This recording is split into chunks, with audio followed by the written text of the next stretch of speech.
tudo que tens feito, por tudo que vais fazer, por tuas promessas e tudo que és. Quero te agradecer com todo o meu ser. Vamos de novo? Por tudo que tens feito, por tudo que vais fazer, por tuas promessas e tudo que és. Quero te agradecer com todo o meu ser. Te agradeço, meu Senhor. Te agradeço, meu Senhor. Te agradeço por me libertar e salvar, por ter morrido em meu lugar. Te agradeço, Jesus, te agradeço. Eu te agradeço, te agradeço.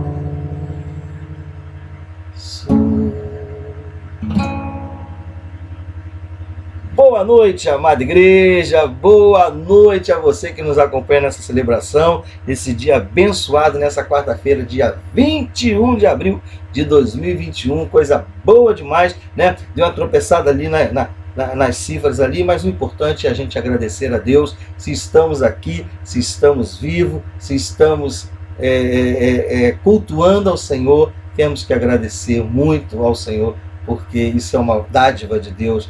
Né? Cada dia é um presente que Deus nos dá, por isso que se chama presente, não é isso? Graças a Deus por isso. Então, boa noite você, boa noite, amada igreja, que possamos aproveitar esse tempo aqui cultuando ao Senhor, prestando esse culto a Deus, que somente a Ele é devido, amém?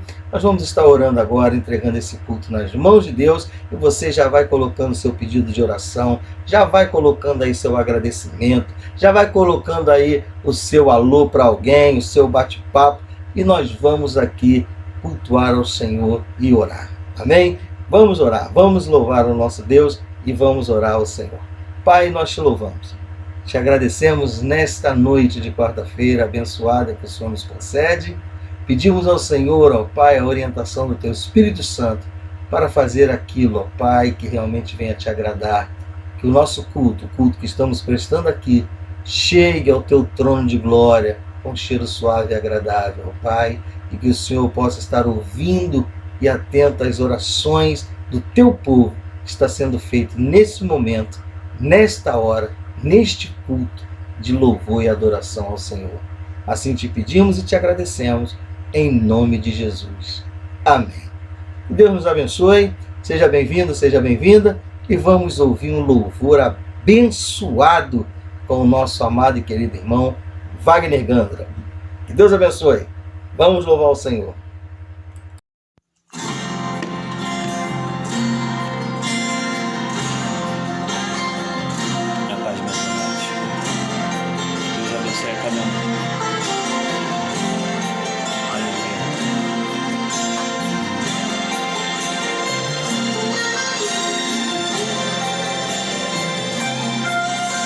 Meus olhos tão cansados e marcados pela dor, não me importava mais a vida sem qualquer valor.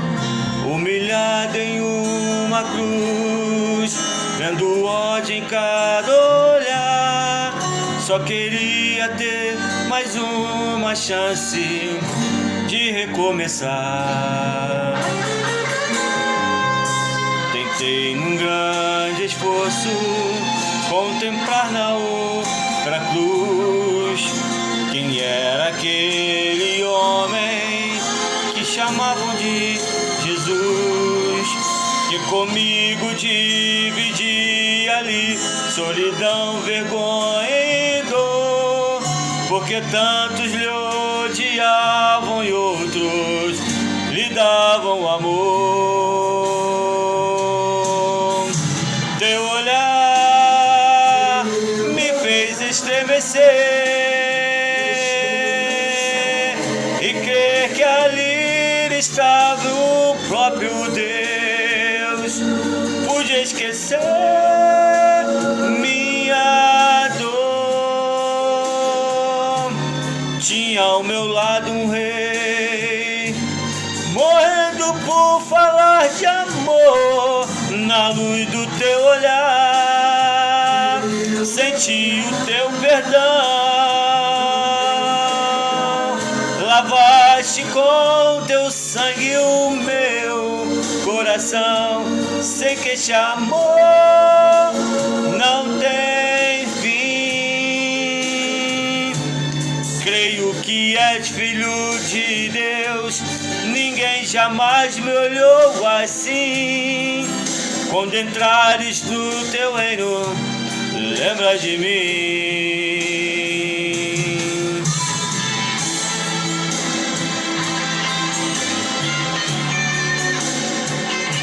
Aleluia.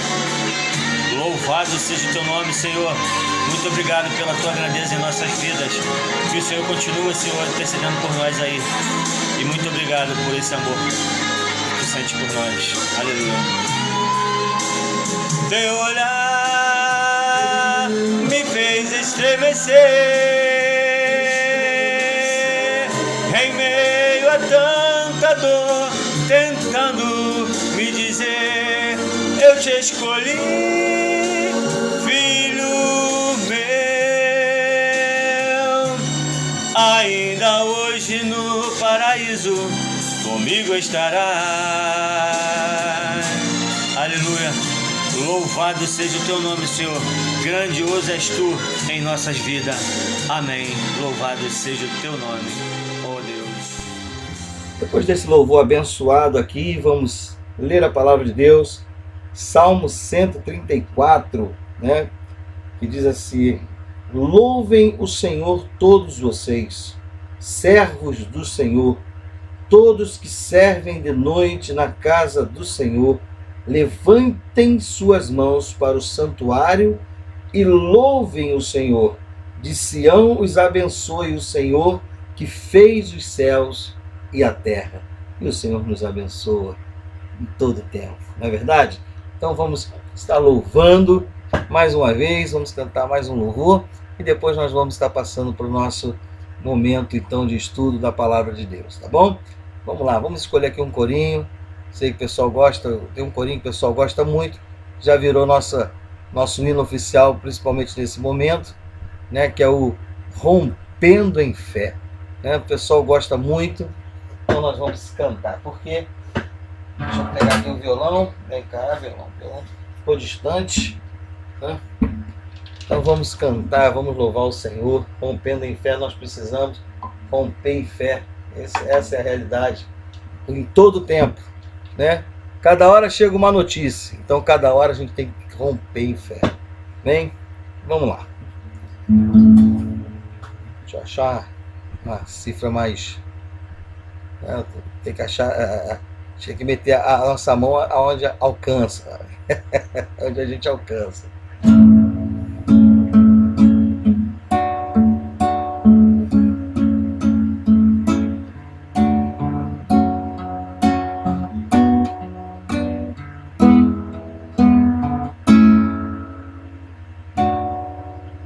Cada vez que a minha fé é provada, tu me dás a chance de crescer um pouco mais. As montanhas e vales, desertos e mares que atravesso me levam para perto de ti. Minhas provações e as suas. Minhas provações não são maiores que o meu Deus, que não vão me impedir de caminhar de jeito nenhum. Se diante de mim não se abrir o mar, Deus vai me fazer andar por sobre as águas, rompendo em fé. Minha vida do teu poder, rompendo em fé. Com ousadia vou mover o sobrenatural. Vou lutar e vencer, vou plantar e colher. A cada dia vou viver, rompendo em fé. A cada dia vou viver, rompendo em fé. A cada dia vou viver, rompendo em fé.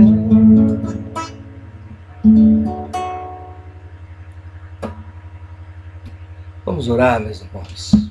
Antes de passar para o estudo, vamos orar, vamos colocar nas mãos de Deus os enfermos, aqueles que estão necessitados de trabalho.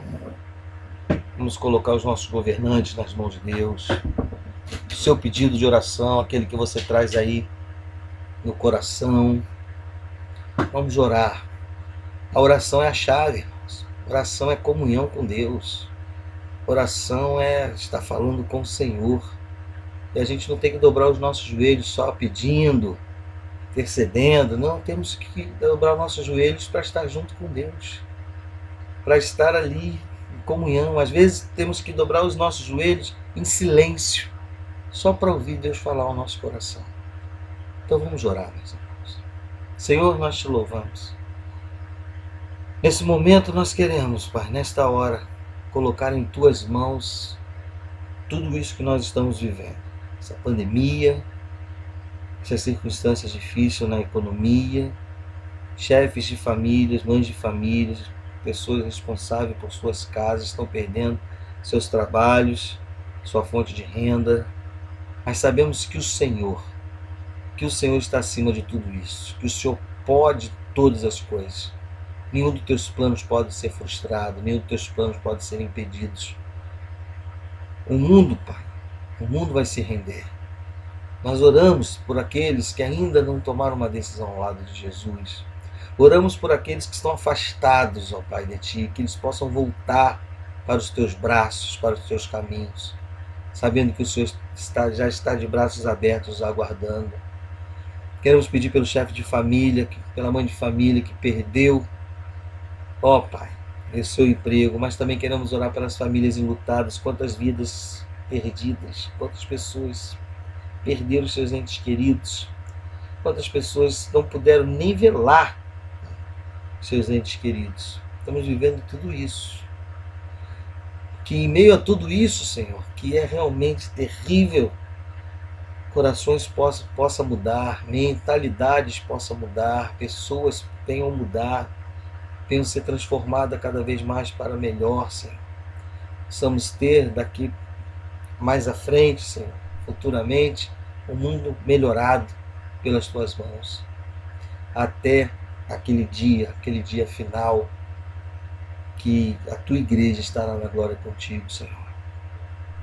Quero pedir ao Senhor, em nome de Jesus, por cada motivo de oração que foi colocado aqui, cada família representada, por aqueles pedidos que nós não colocamos aqui, mas levamos no coração, guardamos no coração. Seja conosco, Senhor, porque nossa esperança está no Senhor. Somente o Senhor pode operar maravilhas em nossas vidas. Por isso entregamos tudo em Tuas mãos. Quantas pessoas estão agora, Pai, vivendo um estado emocional ruim, estão enfermos emocionalmente. Que o Senhor possa entrar com providência, Pai, trazer estrutura, equilíbrio para essas pessoas, trazer estrutura e equilíbrio para nossas vidas, porque todos nós estamos vivenciando, todos nós estamos com o nosso emocional abalado, então precisamos do Teu equilíbrio, Senhor. É o Senhor que equilibra a gente, é o Senhor que sustenta, é o Senhor que nos guarda, é o Senhor que nos protege, e o Senhor faz isso a todos, sem exceção. Tome em Tuas mãos, ó Pai, nossas vidas. Cada pedido que aqui foi feito, eu tenho certeza, Senhor, que não vai ficar sem resposta, porque o Senhor nos responde. O Senhor fala conosco. o Senhor nos abençoa. E fazemos isso em nome de Jesus e pedimos em nome de Jesus, porque sabemos que nada merecemos, mas em nome de Jesus que pedimos, confiados no Teu poder e na Tua graça. Receba a nossa oração e que o nosso coração e a nossa mente estejam preparados para ouvir a Tua voz nesse momento. Assim te pedimos e te agradecemos, em nome de Jesus. Amém e amém. Então vamos cantar mais um louvor antes da música, né? antes do estudo, melhor dizendo. Vamos escolher aqui, talvez seja o desejo de todo mundo, essa canção, melhor dizendo, né? Talvez seja a oração de todos, essa canção, que diz assim: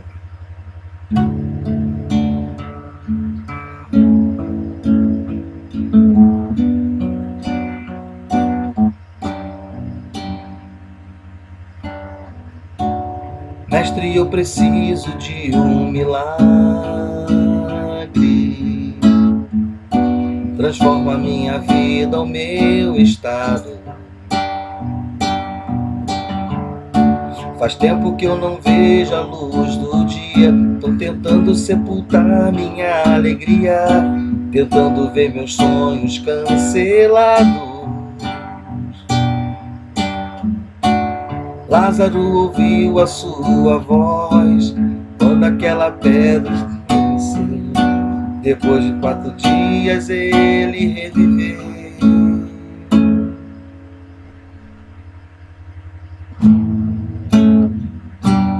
Mestre, não há outro que possa fazer aquilo que só o Teu nome tem todo o poder. Eu preciso tanto de um milagre. Remove a minha pedra, me chama pelo nome, muda a minha história, ressuscita os meus sonhos, transforma a minha vida, me faz um milagre, me toca nessa hora, me chama para fora, ressuscita-me. Tu és a própria vida, a força que há em mim. Tu és o Filho de Deus que me ergue pra vencer. Senhor de tudo em mim, já ouço a Tua voz me chamando pra viver uma história de poder. Remove a minha pedra, me chama pelo nome, muda a minha história, ressuscita os meus sonhos, transforma a minha vida, me faz um milagre, me toca nessa hora, me chama para fora, ressuscita-me.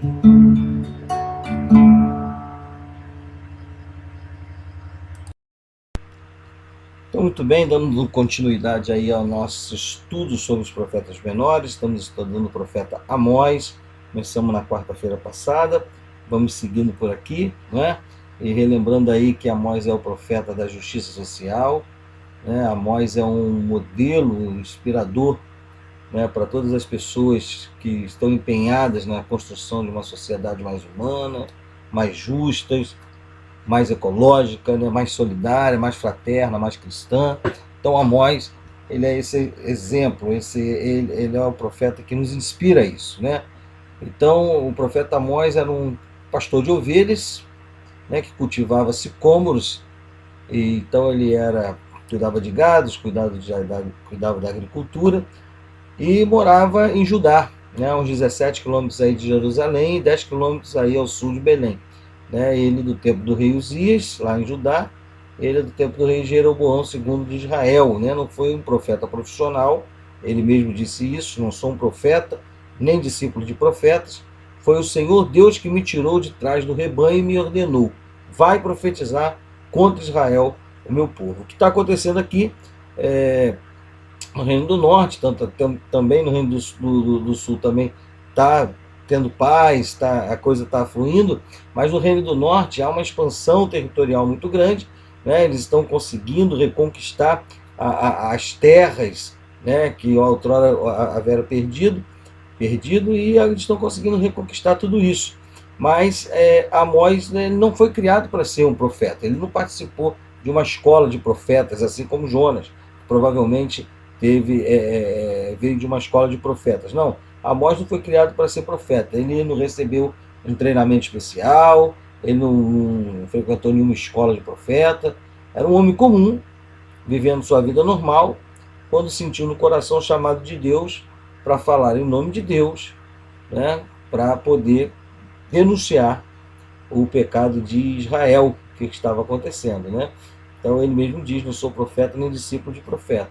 Foi o Senhor Deus que me tirou de trás do rebanho e me ordenou: vai profetizar contra Israel, meu povo, né? Então essa recusa de Amós em ser chamado, né, de ser chamado de profeta, de frisar bem que ele não vem de nenhuma escola de profetas, que era apenas um homem comum falando em nome de Deus, é uma ruptura com as instituições formais de seu tempo, né, tanto com o Palácio Real quanto o templo, né? Então essa independência institucional permitia a Amós a proclamar a palavra de Deus livremente, sem nenhuma preocupação com a opinião pública, né, com outros interesses, com os interesses escusos. Então Amós ele era livre para poder pregar e para falar, até porque a mensagem de Amós era a mensagem contra Israel. Ele é um discípulo, ele é um homem de Judá, né, do Reino do Sul, mas ele é chamado por Deus para profetizar no Reino do Norte, né? A gente não sabe se Amós era o dono dos rebanhos, das figueiras, ou se trabalhava como empregado, né? Mas a gente entende aqui que sua perícia com as palavras tem um alcance notadamente amplo, né? Então ele tem um conhecimento histórico, cosmológico muito grande. Então, em geral, ele não é um camponês iletrado, ele não é alguém que não tem conhecimento, ele é alguém que tem conhecimento, é alguém que está atento às coisas que estão acontecendo, né? Então, alguns estudiosos dizem que Amós, depois de profetizar no Reino do Norte, ele volta e escreve tudo isso. E alguns dizem que não foi Amós, mas foi os seus discípulos, mas enfim, isso é o que menos importa, né?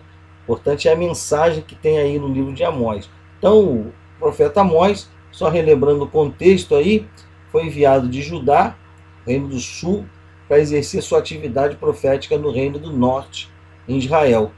Mais precisamente, veja bem, Amós ele é enviado mais precisamente para Betel, tá?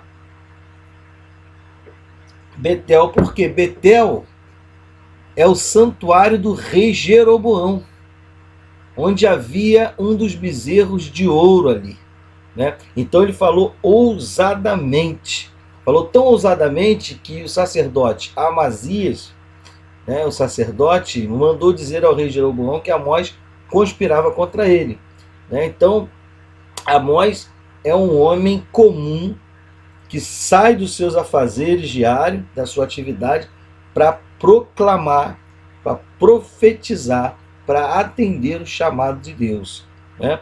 Então Amazias ele chega e diz para Amós assim: ó visionário, vai embora, some para a terra de Judá, vai ganhar a vida fazendo lá as tuas profecias, não me venha mais profetizar em Betel, isto aqui é um santuário real, uma dependência do palácio do rei, porque a coisa estava muito boa, aparentemente para eles, né? Era uma injustiça social muito grande, né? O rico ficando cada vez mais rico em detrimento da pobreza, né? Dos homens, né? Da escravidão. Então o ministério profético de Amós ele acontece entre os anos 760 a 750 a.C., durante o reinado de Jeroboão II no reino do norte e de Uzias no reino do sul, em Judá. É um período de muita prosperidade para Israel e para Judá, né? Porque não havia mais ameaça da Síria, que havia sido vencida pela Assíria, né? A ameaça era da Síria, né? A Síria foi vencida pela Assíria, né? Então, décadas antes, por sua vez, a Síria passava por problemas internos. Então, em virtude dos conflitos com a Síria, não apresentava mais perigo. Então, não estava ali ameaçando mais. E eles estavam expandindo os territórios, né? E Amós, ele faz o quê? Então, ele faz ouvir a sua voz, como uma advertência contra o quê? O problema é interno. Não tem uma ameaça externa. O problema é interno. A advertência contra a leviana despreocupação do povo de Israel para com a lei do Senhor.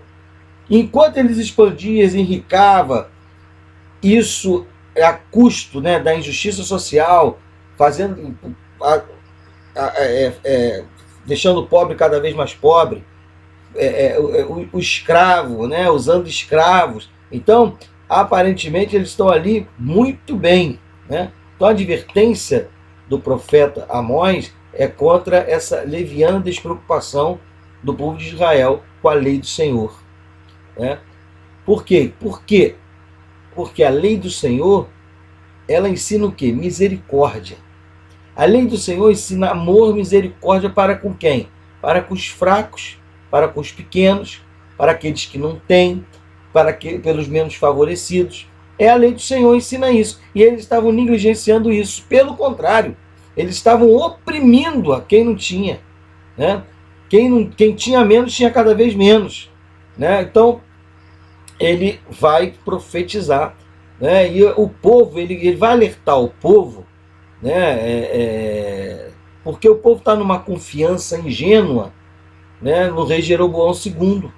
Então Amós, ele vai entrar, e assim não é fácil fazer isso, ele vai entrar ali para alertar o povo do perigo da invasão da Síria, como de fato aconteceu, né? Então ele está alertando o povo, olha, Deus vai trazer o juízo. Deus vai trazer o juízo. Então o livro de Amós, ele é ele é um profeta da injustiça social.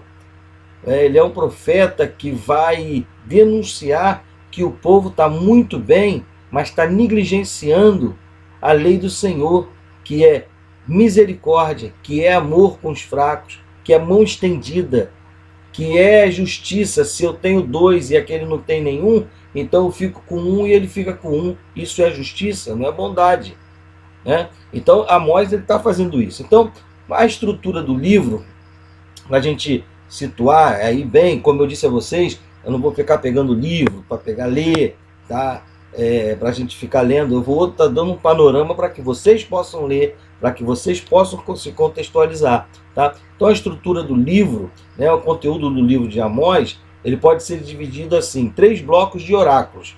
Então assim, faz o seguinte, pega um papel, pega uma caneta e anota aí, tá? Anota, para você entender essa estrutura do livro, que isso é importante, tá? Então, anota aí rapidinho, vou esperar um pouquinho para você pegar um papel, uma caneta e anotar, que aí quando você for estudar, você já vai estar sabendo que, ó, desse capítulo a esse está acontecendo isso, desse capítulo a esse está acontecendo isso. Então, os capítulos 1 e 2 é uma coletânea de oráculos contra todos os povos da região.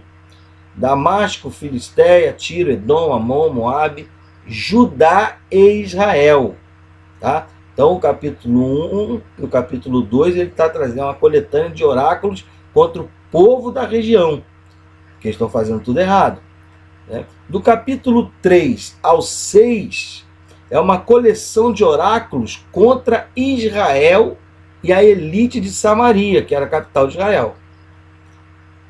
Então, eles estão fazendo um oráculo contra a elite. Quem era a elite? Reis, sacerdotes.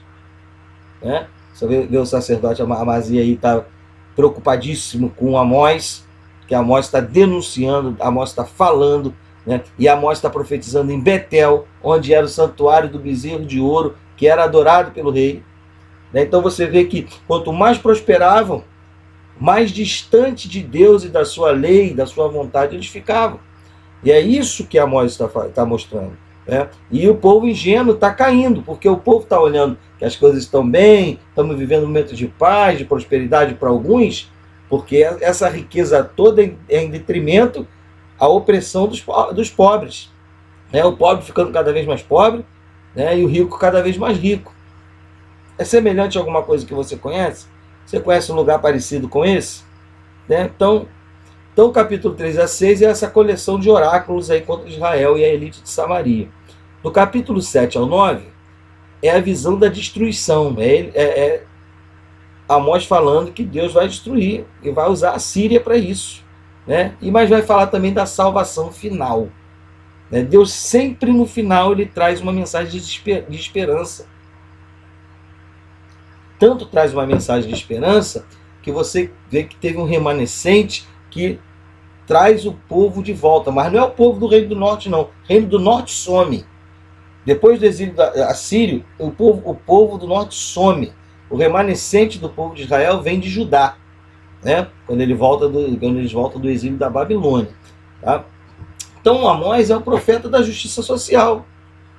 Né? Ele está profetizando ali, ele está mostrando ao povo que a instabilidade política proporcionou condições ali para que os reis Jeroboão II e Uzias de Judá expandissem novamente as fronteiras da Palestina. Opa, eles estavam chegando aos mesmos limites dos reis Davi e Salomão. Opa, nós estamos fazendo a mesma coisa que Davi e Salomão fizeram. Estamos chegando lá. Né? Isso possibilitou a retomada do comércio internacional, da agricultura, proporcionando dessa forma a estabilidade econômica, segurança política e econômica também. No entanto, favoreceu apenas a quem? Os comerciantes. Favoreceu a corte, né? Pois o povo sustentava essa estrutura toda por meio da injustiça social e da escravidão. O resultado disso foi o quê? A miséria do povo. A miséria do povo. Mas o que acontecia no meio disso tudo? E o que eles faziam? Aí é que entra a nossa questão. A religiosidade era intensa. Era uma religiosidade intensa. E era intensa porque era uma religiosidade, era idolatria, era isso. Porém mecânica. Era uma religiosidade intensa, mas mecânica, distante da presença real de Deus. Então a raiz do problema de Israel era que ela vivia uma religiosidade de aparência. Embora Israel mantivesse as formalidades, né, rituais da lei, e até excedia elas, mas era tudo balela, era tudo máscara, era tudo aparência, somente aparência. Né? E o profeta denunciava isso.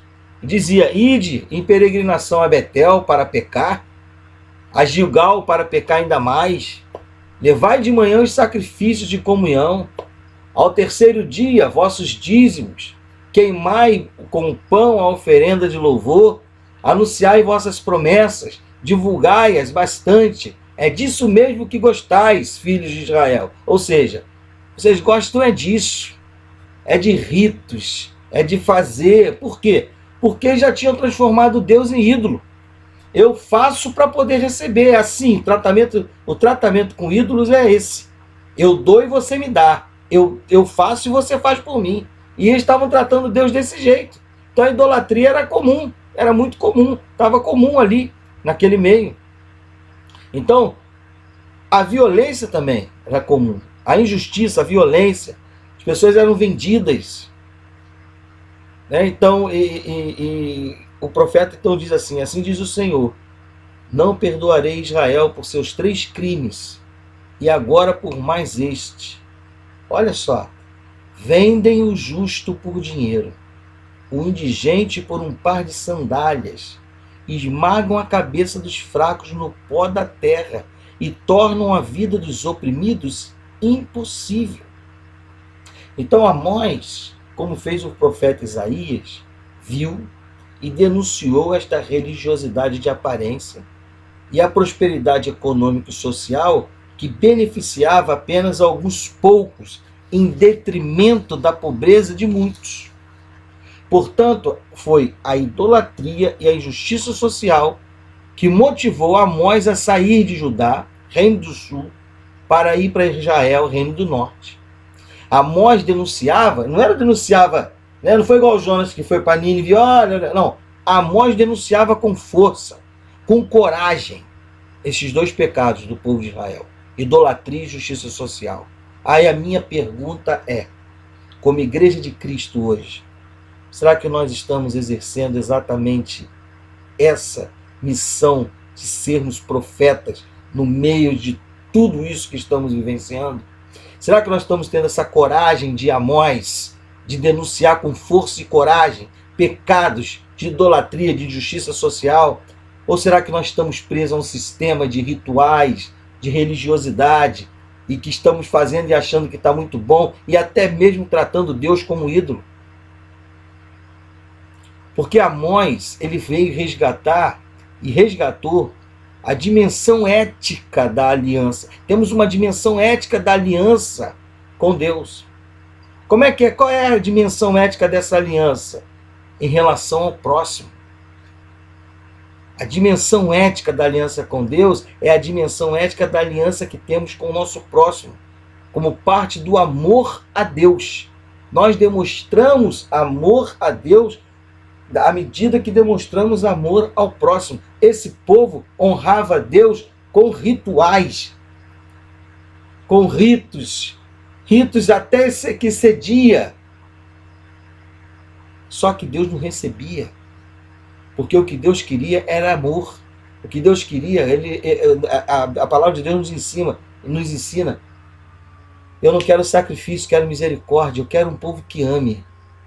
Eu quero um povo que ame, eu quero um povo que estenda a mão àqueles que mais necessitam, eu quero um povo que estenda a mão. Mas será que nós estamos denunciando isso?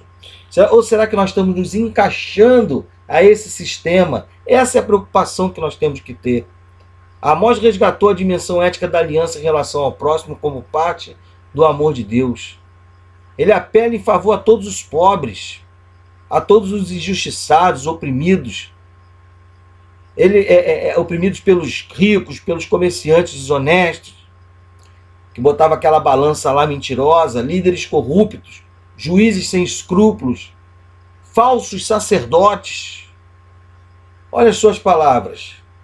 Escutai esta palavra. Olha a palavra do profeta. Escutai esta palavra, vacas de Bazã.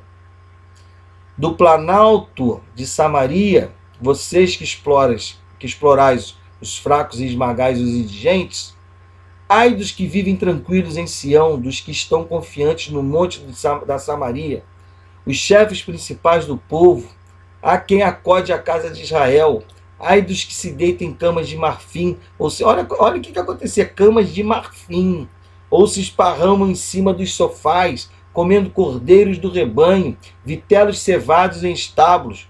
Os lugares altos de Isaac serão demolidos, os santuários de Israel serão arrasados, e venham com a espada contra a casa de Jeroboão. Ele estava profetizando, olha, Deus vai exercer o juízo, porque vocês estão fora do contexto. Será que nós estamos realmente testemunhando que, de acordo com Amós, o povo escolhido de Deus, o povo que se chama pelo meu nome, o povo que diz que segue a Jesus, deve primar pela justiça social. A justiça social tem que ser um aspecto essencial dessa aliança com Deus. Porque para Amós, a injustiça social era fruto da pouca importância que os israelitas davam aos mandamentos da aliança. E é verdade. A gente está vivendo um tempo que as pessoas estão nem aí preocupadas com o que Deus acha, com o que Deus pensa, com o que Deus vê, com os princípios do Senhor. Estamos vivendo isso.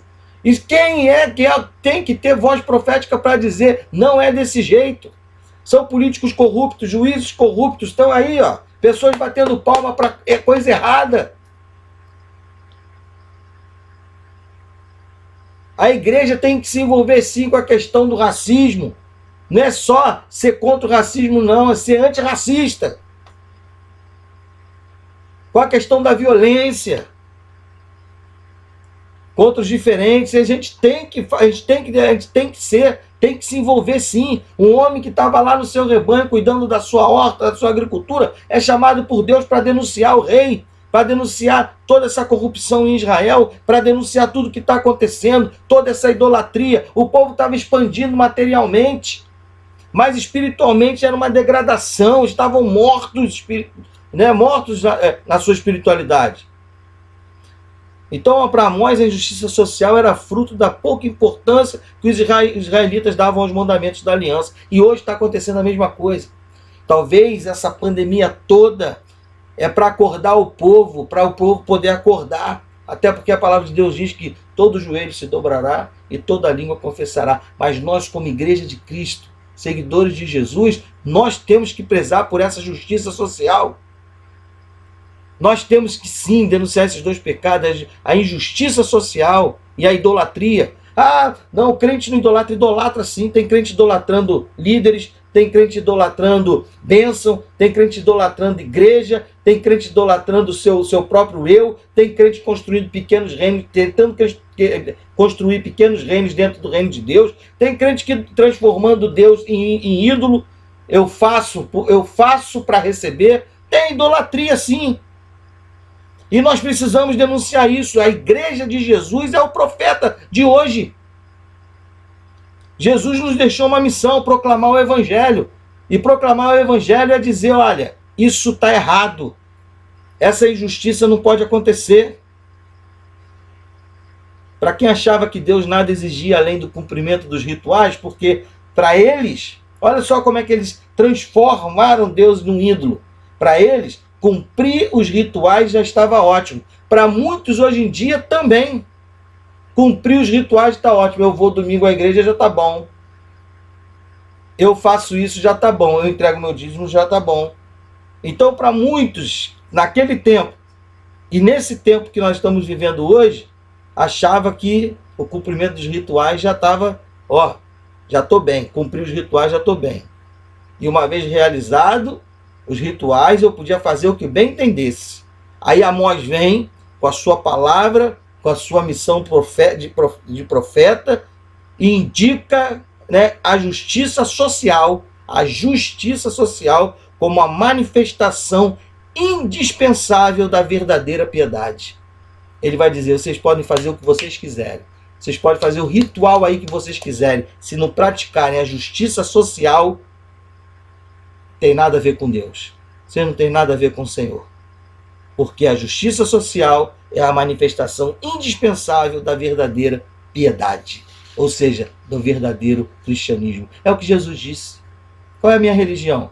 É vestir os que não têm, é visitar os enfermos, é visitar os presos, e assim vai.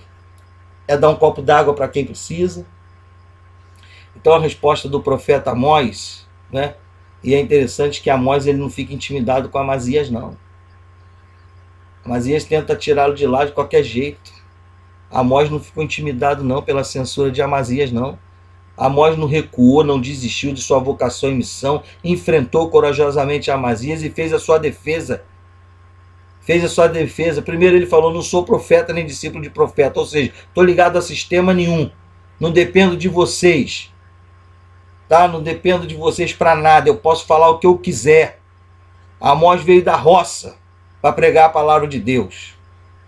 Ele não pertencia a nenhum grupo de profeta, não. Não tinha que ficar se esquivando, polindo palavras, ver tomar cuidado com o que eu falo, que eu posso prejudicar A, B, C. Não. Ele falou, não vim de lugar nenhum, não, meu irmão. Eu vim lá da roça para pregar a palavra de Deus. É assim que nós temos que ter. Não temos que temer não, porque vai aparecer um montão de Amazias se você tentar colocar realmente, botar a sua cara e falar, não vou aceitar essa injustiça, eu quero a justiça é de Deus, tem que ser como Deus quer. Vai aparecer um montão de Amazias tentando te tirar. Vai tentando te tirar da jogada. Então a declaração de Amós supõe que existiam em Israel profetas profissionais, que formavam uma casta, que já existia filhos de profetas. O próprio Jonas era filho de um profeta. Em Israel regerou bom segundo tem na sua corte um grupo de profeta, cuja mensagem é bem diferente de Amós. São bajuladores do poder do rei. E os seus oráculos têm por efeito reforçar o quê? A autoestima do rei. Cuidado que isso tem acontecido. Tem profetas aí bajulando líderes, né? Bajulando líderes. Cuidado com os falsos profetas, os falsos sacerdotes. Cuidado, porque nós estamos vivendo esses dias. Aí ele vai dizer: foi o Senhor Deus que me tirou de trás do rebanho e me ordenou, vai profetizar contra Israel, meu povo. Amós tinha consciência de que a única autorização que precisávamos ter para pregar a palavra de Deus é o chamado e o envio do Senhor. Ninguém deve autorizar ou proibir um cristão, uma cristã, a viver a dimensão profética de sua vocação. A ordem vem de Deus. Vai profetizar. Deus falou para ele assim: tudo que eu te mandar dizer, dirás. Não tenha medo deles, pois estou contigo para defender-te. Oráculo do Senhor. O Senhor estendeu a mão, tocou minha boca e disse: eu ponho minhas palavras na tua boca. Nós temos a palavra de Deus na nossa boca e nós não podemos nos calar diante da injustiça social, diante de tantas coisas que têm acontecido ao nosso redor. A gente não tem que ficar batendo palma, não. A igreja testemunha do poder de Deus. A igreja testemunha do poder de Deus, né? Quando bota um adesivo no carro, Deus me deu. Quando compra uma casa nova e diz, Deus me deu. Não. A igreja testemunha do poder de Deus quando ela denuncia a injustiça social, quando ela denuncia pecado, quando ela denuncia idolatria, quando ela denuncia um povo que está mais ligado à religiosidade do que à religião. Eu quero fazer uma distinção aqui. Religião é religar. Religião não é ruim, é religar. Religar o homem com o divino, religar o homem com Deus. A religiosidade, sim. Ficar apegado a ela, sim. Então hoje a igreja é chamada a dar seu testemunho por Cristo, assumindo posições corajosas e proféticas. Não é botando adesivo no carro, nem é fazendo corrente para lá e para cá. Respeito cada um com a sua fé, do seu jeito, mas não é. A igreja é chamada a dar o seu testemunho por Cristo, assumindo posições corajosas e proféticas diante da corrupção do poder político, diante da corrupção do poder político e econômico. E o testemunho profético requer a busca constante e apaixonada da vontade de Deus. É isso, é você amar a vontade de Deus, é amar os desígnios de Deus, é amar a lei de Deus e não abrir mão dela. Então a igreja testemunha desse jeito, né? Testemunhando, olha, eu ganhei isso, eu ganhei aquilo, eu fiz aquilo outro, olha, eu tive um carro, você teve saúde. Se você não trabalhar, você não tem carro, não. Deus não dá carro para quem não trabalha, não. Cuidado com isso. Então, queridos, o que a gente precisa é testemunhar do poder de Deus, assumindo posição corajosa, profética, denunciando realmente o pecado, né? O exercício é exercer, né, o discernimento espiritual. Quantas pessoas estão bitoladas, estão cegas espiritualmente. Então a gente precisa, como é que a gente testemunha do poder de Deus? Exercitando o discernimento espiritual. É o amor pela verdade. Denunciando aquilo que é contrário à vontade de Deus. É buscar o caminho do reino de Deus, é mostrar, é apontar. É como a gente canta, sou um farol que brilha. É ser esse farol mesmo.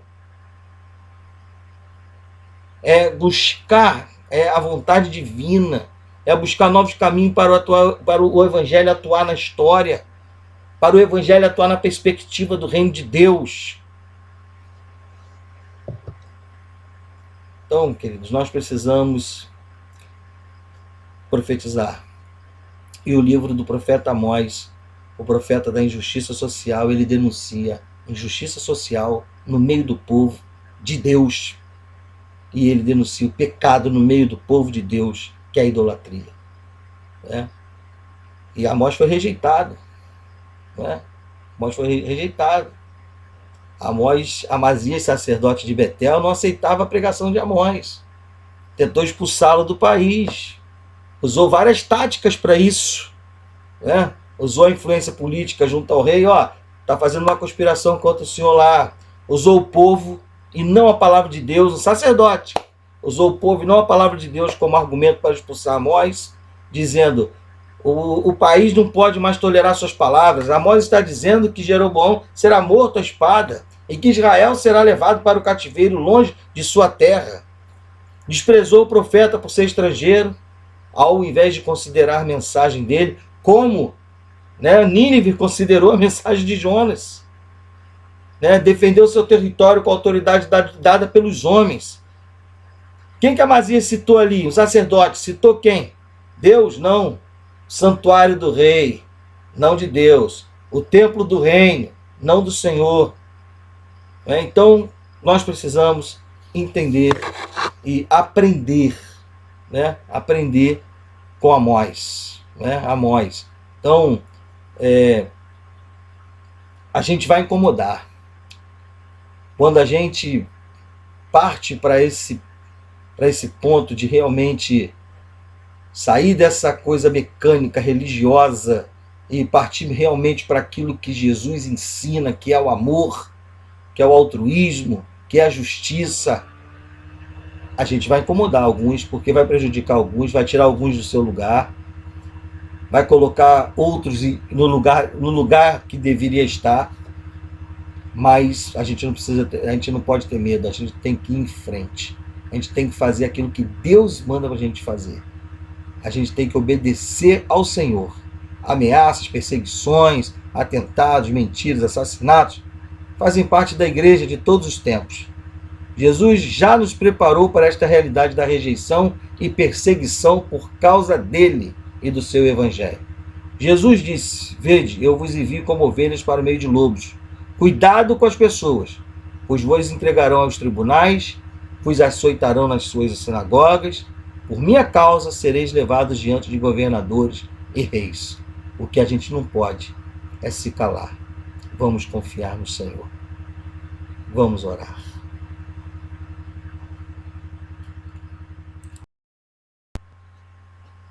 Senhor nosso Deus e Pai, nós te louvamos. Nós te agradecemos pela tua palavra, que é viva e eficaz. Te agradecemos pelos teus profetas que nos ensinam até hoje, Senhor.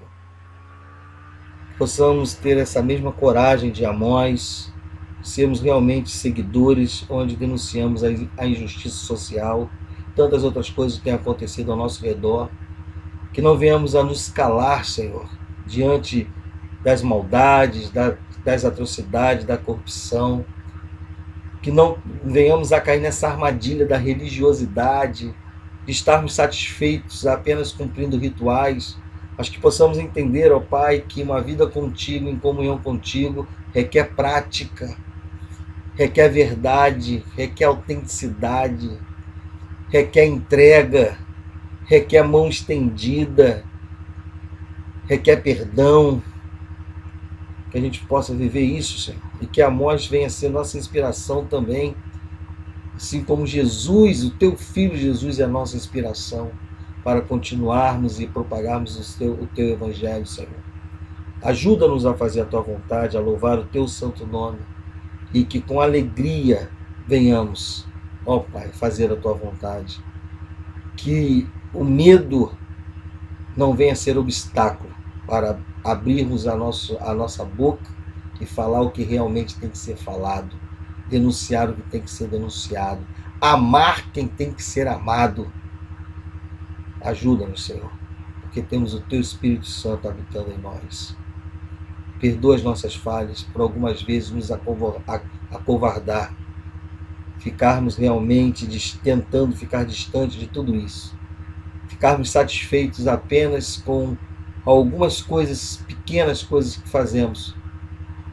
Perdoa-nos, ó Pai, porque há tanta coisa a fazer, há tanta coisa a ser denunciada, há tanta coisa a ser transformada.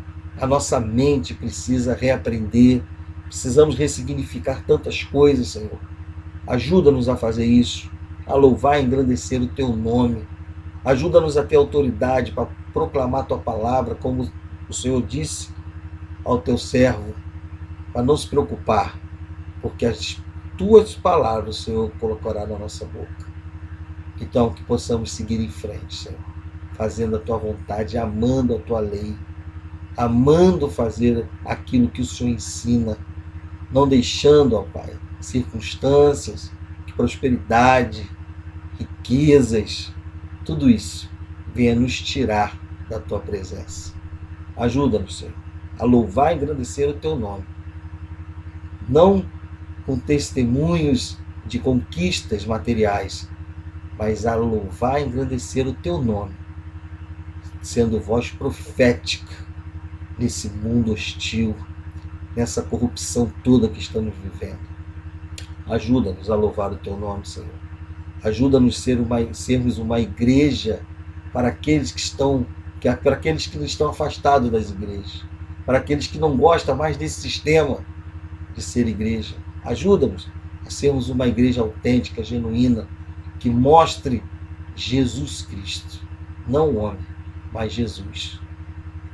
Ajuda-nos a fazer isso, Senhor. Que o amor de Deus Pai, que a graça de Jesus Cristo, que as consolações e a comunhão do Santo Espírito de Deus esteja sobre esta igreja, sobre todo Israel de Deus espalhado pela face da terra. Assim nós te pedimos, ó Pai, em nome de Jesus. E o povo de Deus diz amém. Glória a Deus, que Deus abençoe.